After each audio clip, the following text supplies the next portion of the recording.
America అధ్యక్షుడు ప్రయాణించే ప్రపంచంలోని అత్యంత శక్తివంతమైన విలాసవంతమైన విమానం ఎయిర్ ఫోర్స్ 1 సరికొత్త రూపు సంతరించుకుంది. గత కొన్ని దశాబ్దాలుగా వస్తున్న సాంప్రదాయక లైట్ బ్లూ రంగును పక్కన పెట్టి సరికొత్త రంగులు హంగులతో ముస్తాబైన నూతన జంబో జెట్ను అధ్యక్షుడు డొనాల్డ్ ట్రంప్ స్వయంగా ఆవిష్కరించారు. ఖతార్ దేశం బహుమతిగా ఇచ్చిన ఒక విలాసవంతమైన బోయింగ్ 747 విమానాన్ని సర్వసన్నద్ధమైన ఎగిరే వైట్ హౌస్గా మార్చారు.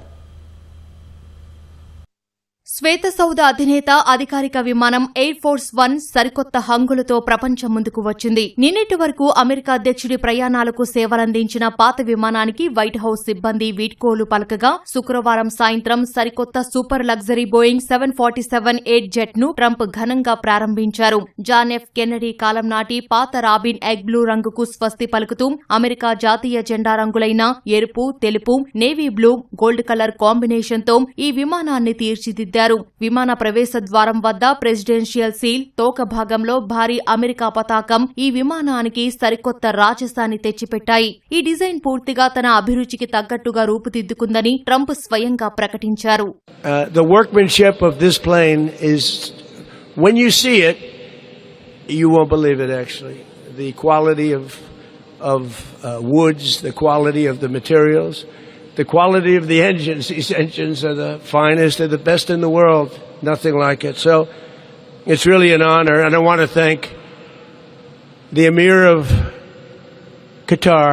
ఈ విమానం ఖతార్ ప్రభుత్వం నుంచి అమెరికాకు అందిన అత్యంత ఖరీదైన బహుమతి. గతేడాది ఖతార్ దీనిని ఇవ్వగా అమెరికా రక్షణ శాఖ దీనిని అధికారికంగా స్వీకరించింది. సుమారు 3,300 కోట్ల రూపాయల వ్యయంతో దీనిని పూర్తిస్థాయి భద్రతా ప్రమాణాలతో సరికొత్త సాంకేతికతతో రీఫిట్ చేశారు. ఇది పాత విమానం కంటే పరిమాణంలో దాదాపు రెట్టింపు ఉంటుంది. అందుకే దీనికోసం ప్రత్యేకంగా భారీ హ్యాంగర్ ను నిర్మించాల్సి వచ్చింది. Long time ago they ordered, and they're coming in, and the hangar was built for the large plane. The other plane is such a difference in size, but there will never be one like this. This is very unique. This is considered the world's most luxurious plane. When it was built at a level that will probably never be seen again. And Boeing సంస్థ నేరుగా నిర్మించే కొత్త విమానాలు రావడానికి 2028 వరకు సమయం పట్టే అవకాశం ఉండటంతో అప్పటి వరకు ఈ ఖతార్ జెట్ ఒక తాత్కాలిక ప్రత్యామ్నాయంగా అమెరికా అధ్యక్షుడి ప్రయాణాలకు సేవలు అందిస్తుంది. కేవలం 10 నెలల రికార్డు కాలంలో రేయింబగళ్లు శ్రమించి దీనిని అధ్యక్షుడి ప్రమాణాలకు తగ్గట్టుగా మార్చిన రక్షణ, వైమానిక సిబ్బందిని ట్రంప్ ప్రత్యేకంగా అభినందించారు. I also want to thank especially the 250 people, that's a lot, who worked 24/7 to prepare this plane for service, including many airmen here at Joint Base Andrews, and I want to thank you all.